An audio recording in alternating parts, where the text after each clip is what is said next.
Hi everyone, I'm here to do my July update. Last update was the end of June, and I mentioned that I was going to put myself on a stash diet. That's largely been successful, but not 100% successful. I did mention that I already had 2 packages on the way at the time, and I'll show you those. But yes, this last weekend, my husband, myself, and my baby went to see my in-laws, and they live about 3.5 hours away. But on the way is Show and Tell, which is a store in Berry, New South Wales, and I couldn't resist. I had to stop there, and while I was there, I picked up a few things to work on while I was at my in-laws. So I'll go through what I've got. The first thing that I bought from eBay, which I knew was coming during the last update, and that's this one. It's another Thomas Kincaid Fantasia. The interesting thing about this one is it comes on even weave, so I've got a feeling that a lot of it is going to be, or there may be quite a few fractional stitches. But yeah, that should be a lot of fun. It contains pre-sorted thread, and lots of pre-sorted thread. There's a few metallic threads in there. So yeah, that'll be a lot of fun, and I think that's the last Thomas Kincaid that I'll buy now. I've got 4. I've got 2 large ones and 2 small ones, and I think before I actually start them, I should stop buying them just in case I don't enjoy them. So, but yeah, I'm really excited about that one. And that was really quick. I bought it from eBay. It was a really good price, and it came within a week from the US, which is phenomenal for Australia. So it was really good. And then Stitching Bits and Bobs had a sale, and I got quite a few things from there. I think they had 20% off everything, and then if you purchased $100 worth of things, they gave you a free gift, which was really good. I think all I wanted came to about $96, so I bought a couple of bits extra to bring it up to the $100 mark.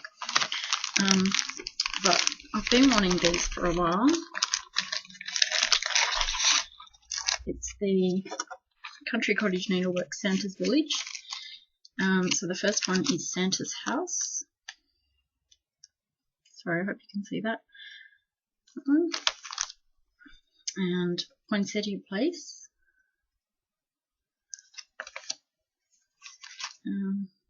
North Pole Post Office. Mrs. Claus Cookie Shop. Santa's Stocking Store. Reindeer Stables.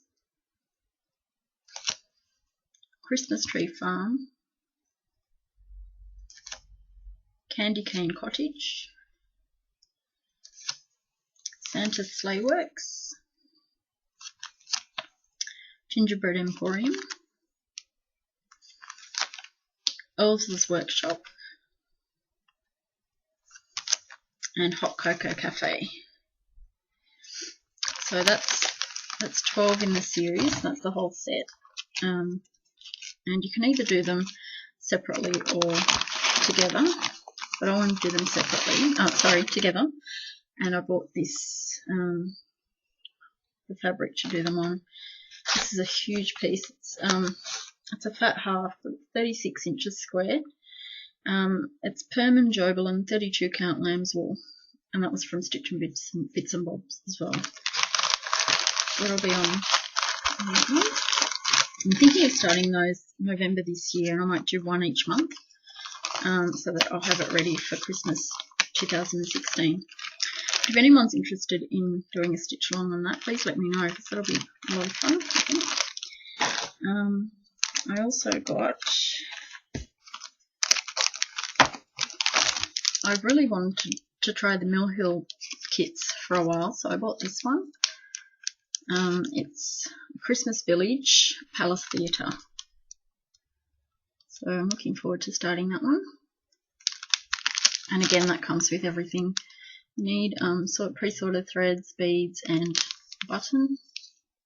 here, and that button goes there on the picture. So I really like that one. And then I bought Lizzie Kate's Promise Me, which I've been wanting to do for my daughter. And that one says, "Promise me you'll always remember you're braver than you believe and stronger than you seem and smarter than you think." And I believe that was a quote from Winnie the Pooh. And then the free gift that they sent me was really good. A free pair of scissors.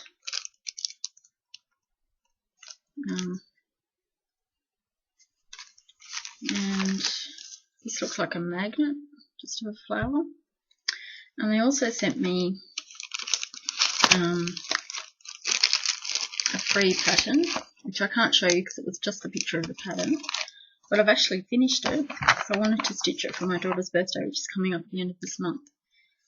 And it says, "Be sure of our love." The pattern itself actually said, "Be sure of my love," but because it's, the card will come from my husband and I changed it to say, "Be sure of our love." And that was the first time I tried Smyrnia stitches, and that's these here. I don't know if you can see. So yeah, that was a really cute pattern, and that took me one night and one morning to do, so it was really, really quick. So I'll just put that in a card. And then when I went to Sew and Tell in Berry on Friday, I bought Christmas Jewel, which is also a Mill Hill bead, but I've been wanting to try making Christmas ornaments, and these look like really simple little ornaments. There's that one, and then one I've already started, which I started while I was at my in-laws' place.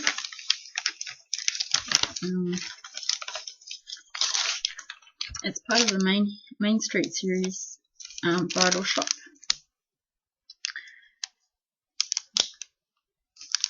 And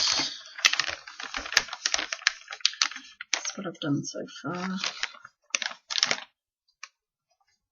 So I haven't done much there, but yeah, I've made a start on it, and that was just because I was away from home and didn't really have much to work on. That one, and then I don't consider this part of the no haul that I banned myself from, but I've seen what people are using to store their beads in, and Amazon doesn't actually ship that to Australia, so I couldn't get it. It's the one that Mackenzie was using, and other people have started using it. So I had to look for an alternative, and I found this on eBay. It's a box. It's not quite as good, but I guess it'll do the trick. And so it comes with these tubs in there. So it's 5 stacked together. So they come apart like that. And there's 25 tubs in there altogether. So it's actually a lot smaller than I expected. They did have the measurements on eBay, but I didn't really pay attention to them. But yeah, it is quite small. So I'm hoping that these tubs will at least fit one Mill Hill package of beads. So I'll give those a go. So that's my haul for the month. And then I made quite a bit of progress on some of my projects. July seemed to go on for ages, so I had quite a lot of time. I don't know why, but I have found that I could work on quite a few of my projects. And this is one that I haven't worked on for a long time before July, but it's the Some Enchanted Evening Haid that I was working on. And I think the last time you saw it, this is a story keep. The last time you saw it, I think was halfway up to the moon. So I've stitched those last few lines there. I think it's about 15 lines, and they're 80 stitches. It's 80 stitches wide. So yeah, I'm really enjoying this one actually. I just felt like I was in the mood to stitch on a Haid, so I pulled it out and started stitching on it, and I really enjoyed it. So it looks a bit messy because of the way I'm parking, but since this is very narrow, this is the whole width of the project. It's not going to go any further than that. It's 80 stitches wide. So what I'm doing, and because I'm working on 25 count even weave, or I think it's linen, but the stitches are really, really bulky. I don't know if you can see. They're really, really bulky. So I can't really work around stitches and then come back and stitch amongst, if you know what I mean. If I've got, for example, stitches around one empty square, I can't go back in there and stitch in there because all the stitches around it kind of are too bulky and they cover up the stitch. So I have to stitch one by one. At least that's what I'm finding is easiest. And so what I'm doing is line by line. And I think it's about 3.5 pages long, the pattern, so it's quite a short one. But I really would like to get to the end of page 1. I think this is about 42% of page 1, so I'm getting there. But yeah, I was enjoying it, so I pulled it out and started working on it. So, and that's Some Enchanted Evening by Randall Spengler, and it's a story keep.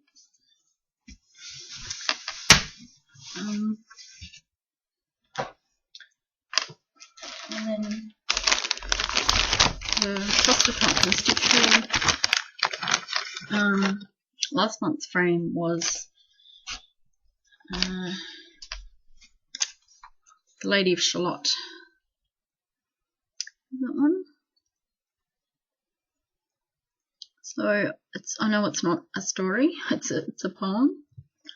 And I didn't make any changes. I think I changed the colour of her eyes again, but that's all I made. But I've noticed that some other people have made her frown rather than smile. And when you read the poem, I think it makes more sense that she would be frowning. So I might change that because she's, floating to her death. So you wouldn't expect her to be too happy about it. And the next one is Phantom of the Opera, which is fantastic. I love Phantom of the Opera, and I can't wait to stitch that one. So that's August's one, so I'll get around to that one.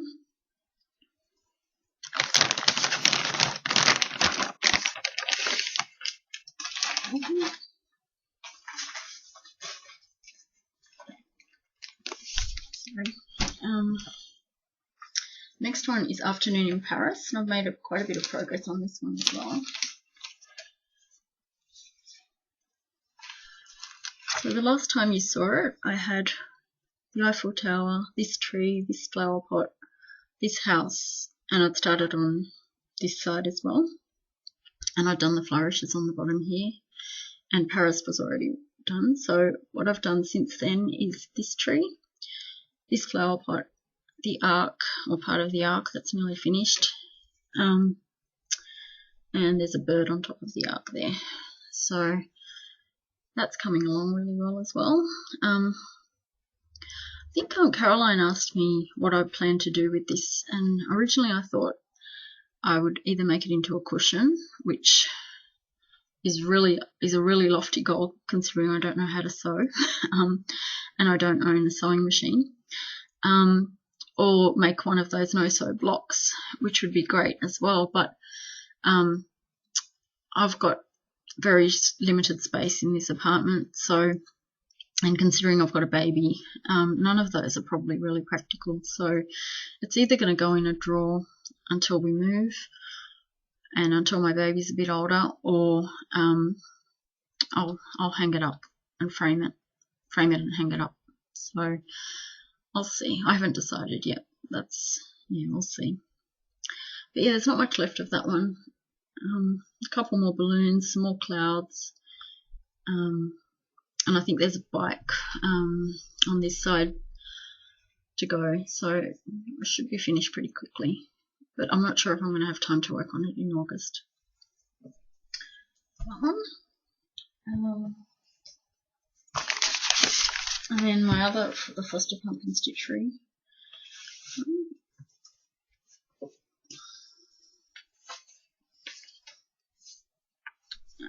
Once Upon a Time. So what I've done since the last time you saw it, is most of the border, or a lot of the top border.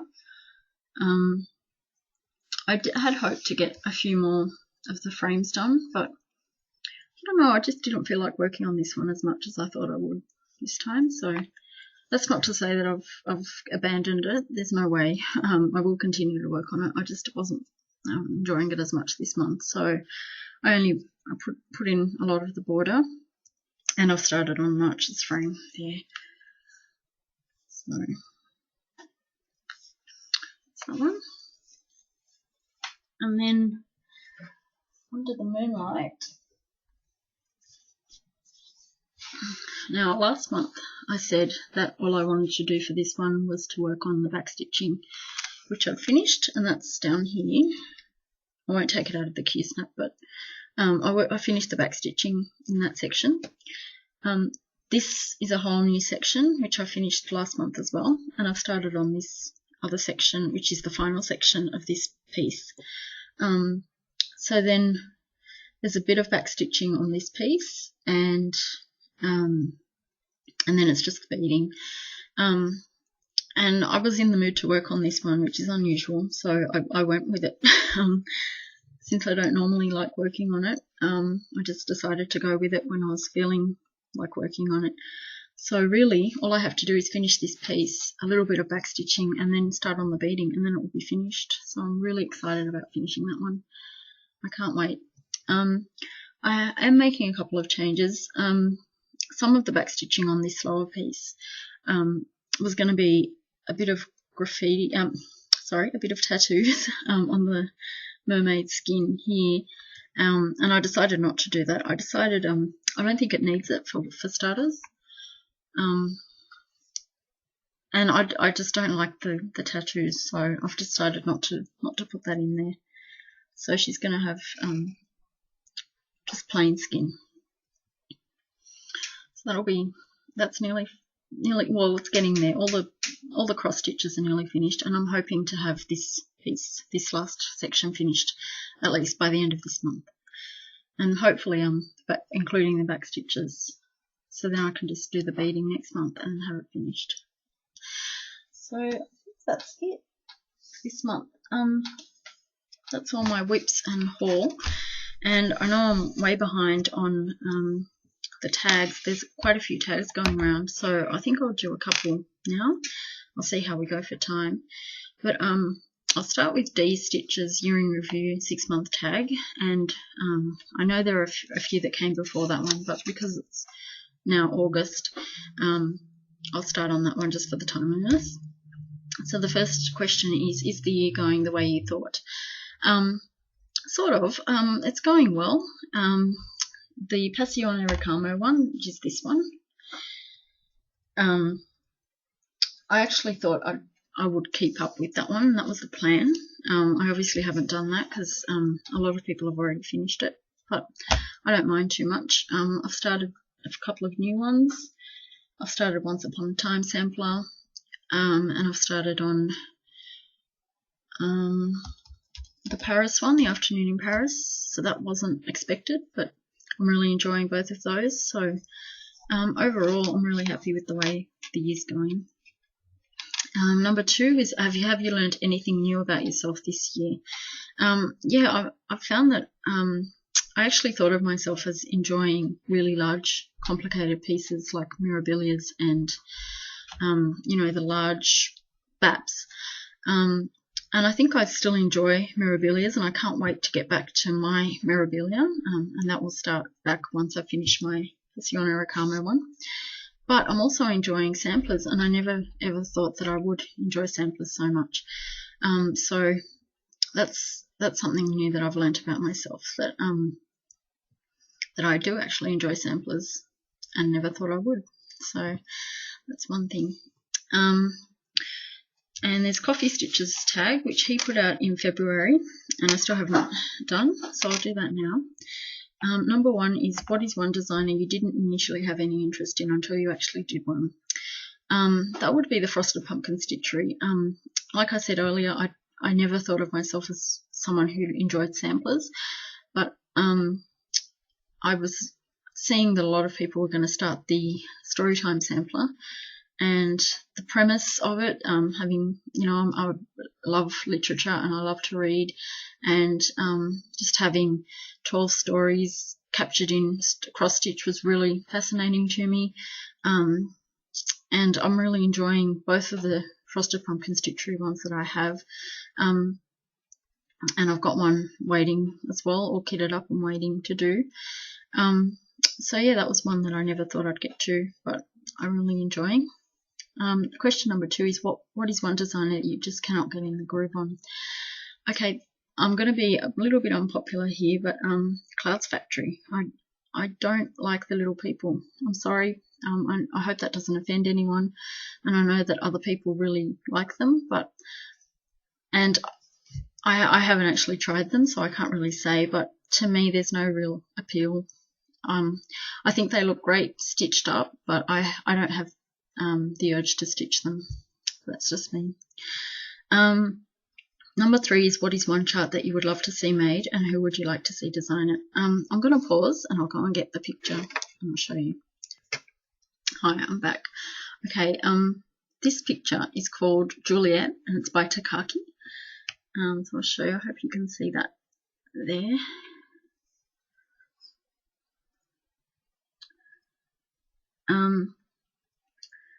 I'd really like to see that one. I think if that was stitched up, I'd kit it up and start it straight away. I really want to stitch that one. I want to see Tilton Craft charted, and only because they've already charted Takaki's work and they've done a great job. I've never stitched any of Tilton Craft's work before, but from what I've seen, they do a great job. They're in the same league as Hayes, so they're full coverage, stitched over one, and I think their work is gorgeous. It's just that particular one I really want stitched up. I have asked Shelley, who is the owner of Tilton Crafts, to chart that one for me, or to chart that one for everyone. And she said it's on the list, so I'm really excited. I really just want to stitch that one, so as soon as that comes out, I'll buy it and kit it up straight away, because I'm really excited about that one. So thank you, Coffee Stitcher. They were great questions. That's Coffee Stitcher's tag, and then I'll do Cat Crazy Creations Joy of Cross Stitch tag. Cat Crazy Creations is also Sonia. Her real name is Sonia, and she put this tag out in June. First question is, how did you learn to stitch?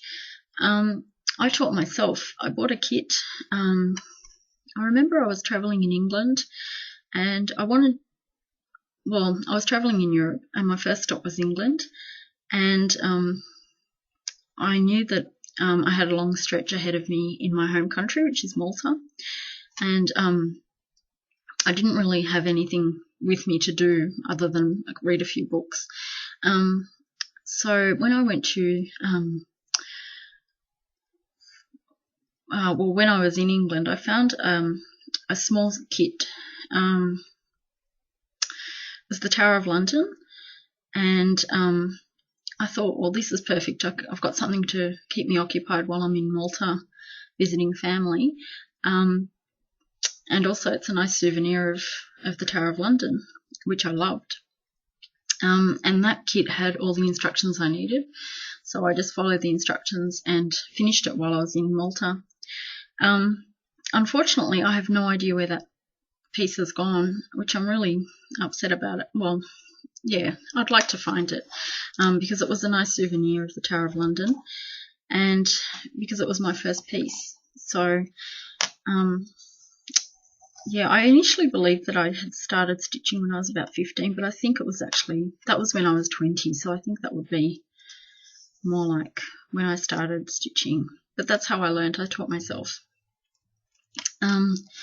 Have you ever taught anyone how to stitch? It's question number 2. I'm currently teaching my niece. She's 10 years old. I started teaching her a couple of years ago, so she was 8. And she's doing a great job, actually. She's really going along with it. She's enjoying it. She's actually stitched a country cottage needlework piece. And and she's planning to give that to my daughter for her birthday. And I gave her a piece that I wasn't going to stitch, and she's started on that one as well, so she's going really well. And she's only 10, so it's really good. Question number 3, when you stitch, do you like to watch TV, listen to music, or just have quiet? If I'm not watching FlossTube, I'll probably just have quiet. Number 4, when you use a kit, which companies do you like the best? I've stitched Dimensions Gold, I've stitched Janlin, and I've stitched Lanart kits. I think they're the only 3 I've tried. I don't think I've tried a Buzilla or any of the others. Dimensions are okay. I like the fact that you get everything with them. You know, you can take it with you and kind of just work on them without really needing anything other than a pair of scissors along with the kit. What I don't like about Dimensions is that there's a lot of fractional stitches, a lot of back stitching. So yeah, it's probably not one of my favourites. Janlin, I've stitched one and I enjoyed it, but again, a lot of French knots, which I don't enjoy. A lot of back stitching, which again I don't really enjoy. But my favourite would probably be Lanart kits, and I know they're not as popular as Dimensions or Janlin, but they actually, what I love about them is, number 1, they mostly come on even weave, which I prefer to Ada. And a lot of their pictures are created just by shading rather than backstitching and French knots and things. And I just find the quality, also a lot of the even weave they put in their kits are actually look like they're hand dyed pieces of fabric, so which is really unusual in kits, but Lanart seem to do it consistently. So I haven't bought kits in a while, their kits in a while,